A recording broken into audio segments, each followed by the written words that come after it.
Hey everybody, it's Andrew back again, and we have a really good one here today. We're looking at the Asus Zenbook Pro 14 OLED, the UX6404 here for 2023. And this is a smaller sibling to the 16X OLED that we looked at earlier, another Pro device from Asus that I think was a great option, especially if you are a content creator, but it did weigh quite a bit. It is pretty bulky and big to take on the road. So this would be something a little bit more portable and a little bit more svelte when it comes to the footprint, but really doesn't skimp on the performance as it has a really good GPU and of course CPU combination. Now this is going to go against the Lenovo Slim Pro 9i 14.5 inch as well.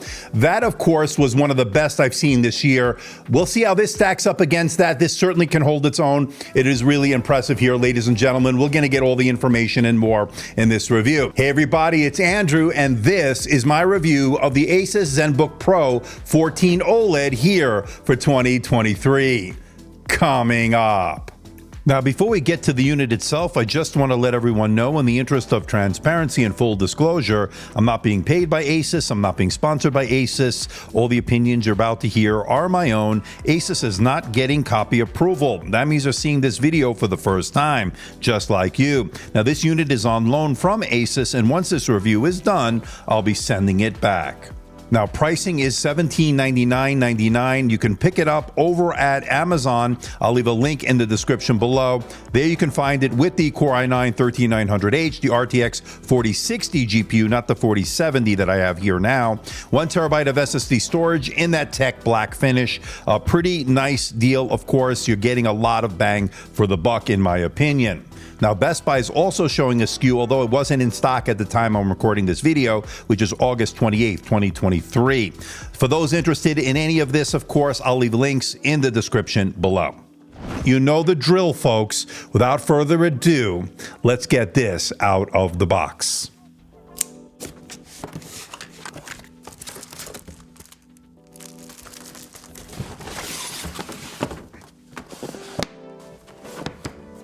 Okay, right off the bat, I love the fact that we get this sleeve. We saw this on the 16-inch version that we did a few weeks ago, or maybe a month ago, I don't remember now. It's been, you know, everything's coming in so fast and furious.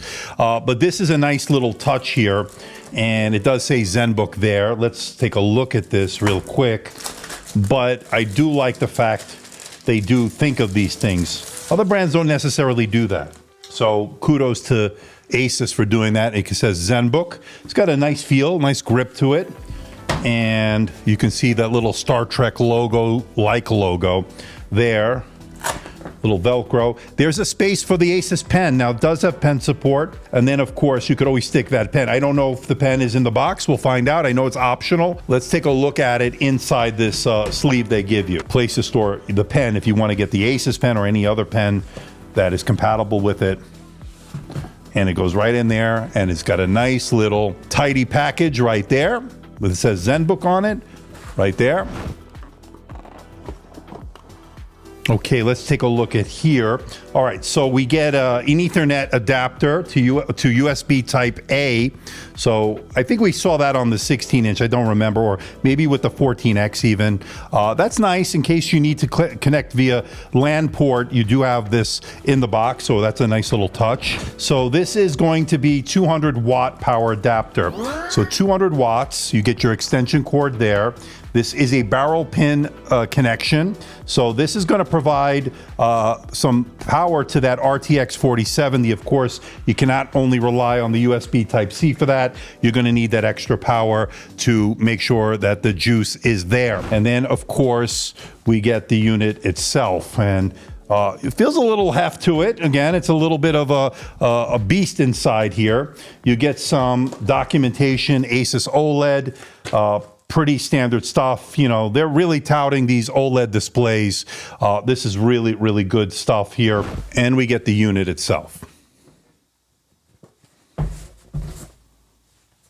Okay, that's the tech black color.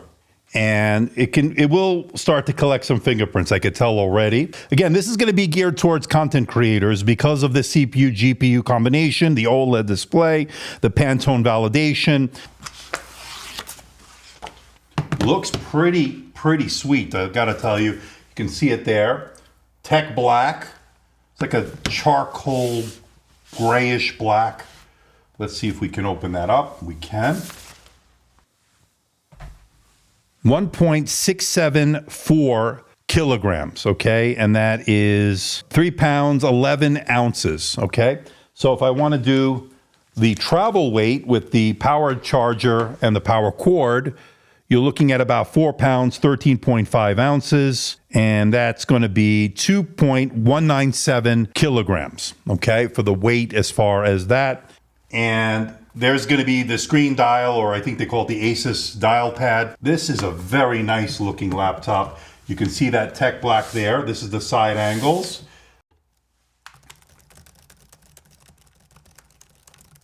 Nice tactility. That's good.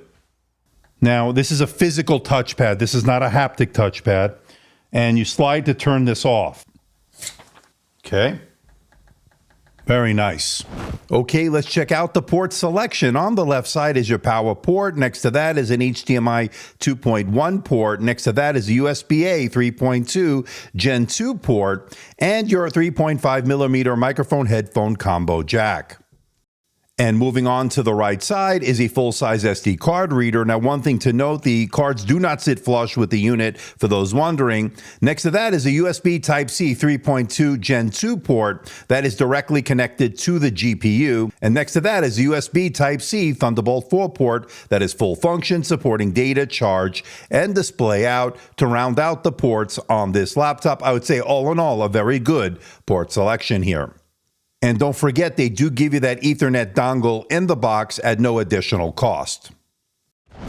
All right, let's talk about user upgradeability, the internals. To get inside, all you need to do is remove the 5 T5 Torx screws, pry off the bottom plate with a guitar pick or pry tool, and you're in. It's that simple. Now, once inside, you'll notice the 2 fans for cooling. You'll notice that 76 watt-hour battery. We'll get into the thermal performance and the battery life later on in this review. Now, as far as what's user upgradable, there is an M.2 SSD slot here. It's PCIe Gen 4, and judging by these excellent reads and writes, very fast here, these are certainly the kinds of speeds we like to see here in 2023.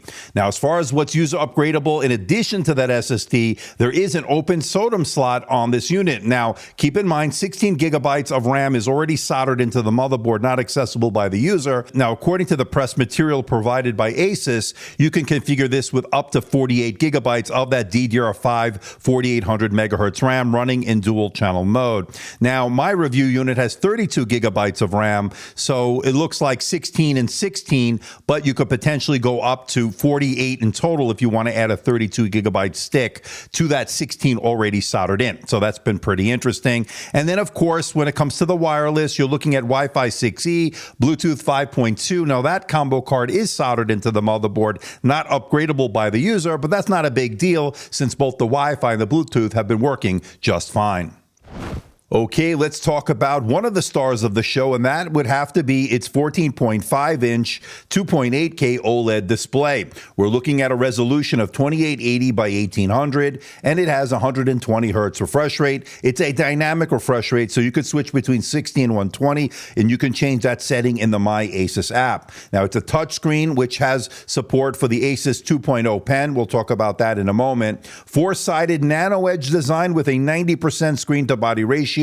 It also has a peak brightness of 550 nits in HDR content. I'm seeing about 385 nits in standard dynamic range or SDR content. It has excellent coverage of the color gamut. It is also color accurate. So if you're going to use this for the content creation in Lightroom, Photoshop, video editing, color grading, this certainly will fit the bill. And watching HDR content in Netflix, Amazon, YouTube has been spectacular on this panel, no doubt about it. Great media consumption device. Now, one downside to OLED, of course, it's going to draw more power than an IPS panel. Just something to keep in mind. We'll talk about battery life in just a little bit. And having that 120 hertz refresh rate means you're going to get that very smooth, very fluid experience when it comes to scrolling throughout the OS or even gaming. Now, we took a look at the Asus Pen 2.0 in my review of the Asus Zenbook Pro 16X OLED, and it worked really well with its 4096 levels of pressure sensitivity. Now, I didn't see it in the box with this unit, but it is definitely compatible with it. Now, I have a bunch of other pens here in the studio that is compatible with this unit, so for those wondering. So this is the camera on the Asus Zenbook Pro 14 OLED here for 2023. You're looking at a 1080p camera here. It's an IR camera that allows you to log in with face recognition with Windows Hello. Setup was easy and worked well. There's also a shutter switch here. It's on the keyboard that will allow you to turn off the camera for more security and privacy. That's always good. What do you think about the video quality, and what do you think about the audio quality? Let me know in the comments section below. As you can see here, I have the background blur effect enabled here on the camera. There's also the motion tracking and, of course, keeping you always in frame and all that.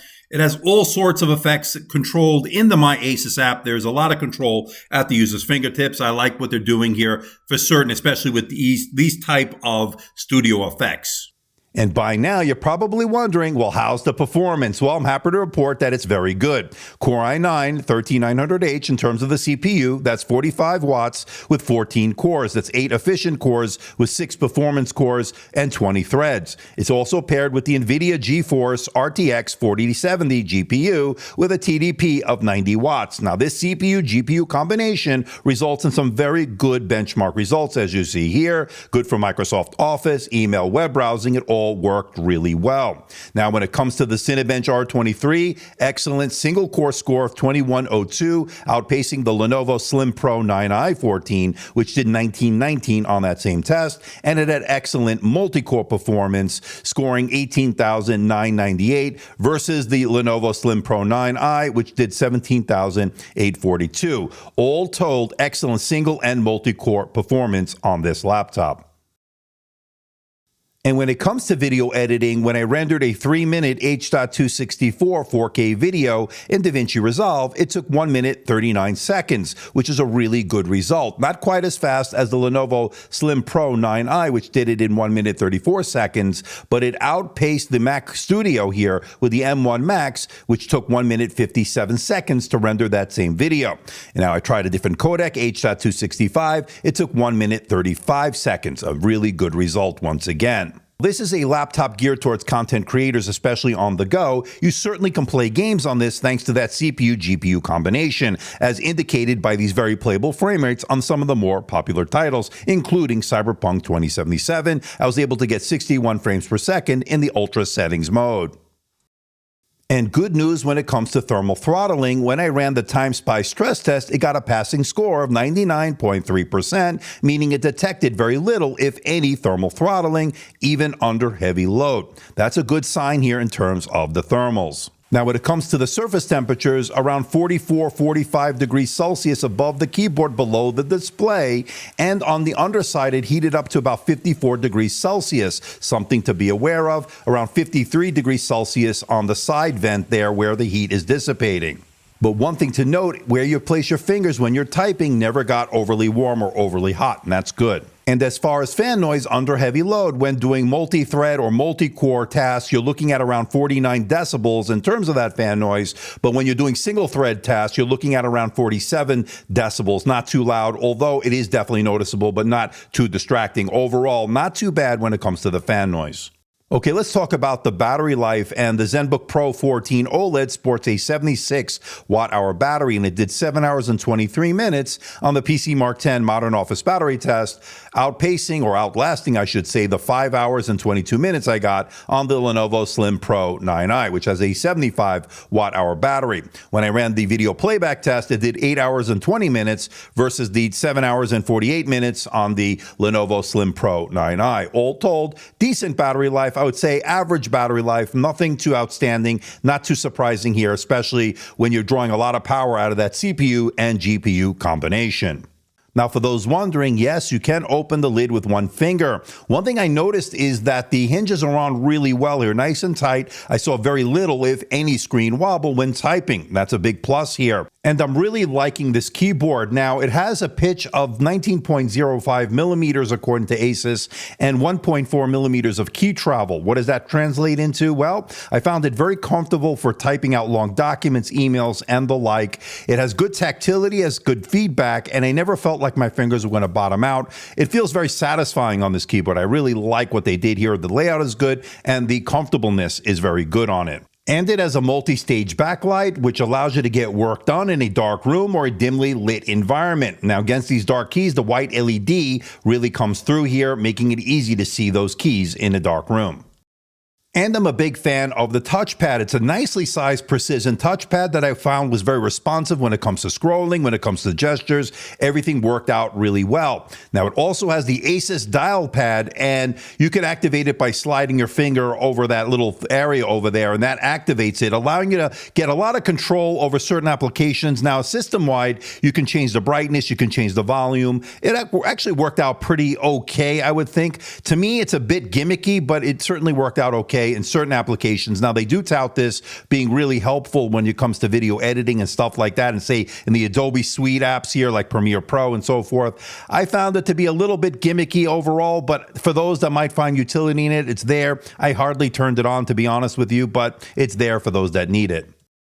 Okay, let's talk about the audio. And the Zenbook Pro 14 OLED features dual speakers with Dolby Atmos support. And the Dolby Atmos, of course, is going to help you with the spatial audio. And I thought for dual speakers, this actually sounds really good, but it didn't quite live up to what I thought was better in terms of the Lenovo Slim Pro 9i with its quad speaker approach. I thought it sounded a little bit better. And that one also has Dolby Atmos, but that's just my opinion. Now, the speakers on this unit, I think, are very good, just not quite as good. But I want you to be the judge. Let's listen to them side by side and let me know what you think about it in the comment section below. Now, let's give them a listen.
Okay, let's bring it all home. What do I think about the Asus Zenbook Pro 14 OLED here for 2023? It's an excellent laptop with great build and design, fast CPU, GPU performance, great array of ports, gorgeous, I mean gorgeous 2.8K OLED, 120 Hz dynamic refresh rate display, decent stereo speakers, full HD IR webcam. I like the accessories included in the box. I like the pen support and the open SODIMM slot for RAM upgradeability up to 48 gigabytes of RAM. Negatives, of course, are the mediocre battery life, the fan noise that is noticeable under heavy load, the dial pad is a bit gimmicky in my opinion, and that tech black finish is a major fingerprint magnet. You will be wiping it down quite a bit. But there's a lot to like here, ladies and gentlemen, especially if you're a content creator who needs something relatively thin and light to take on the road, but won't skimp on that performance, and this certainly fits the bill. So please hit the like button, please subscribe, please share this video. Don't forget to leave a comment in that comment section below. Let me know how I'm doing. Let me know if there's a device or something out there you think I should review. I'll do my best to try to make that happen. Don't forget to follow me on Facebook, Instagram, and that platform formerly known as Twitter. So until next time, this is Andrew, and I'll see you in the next video.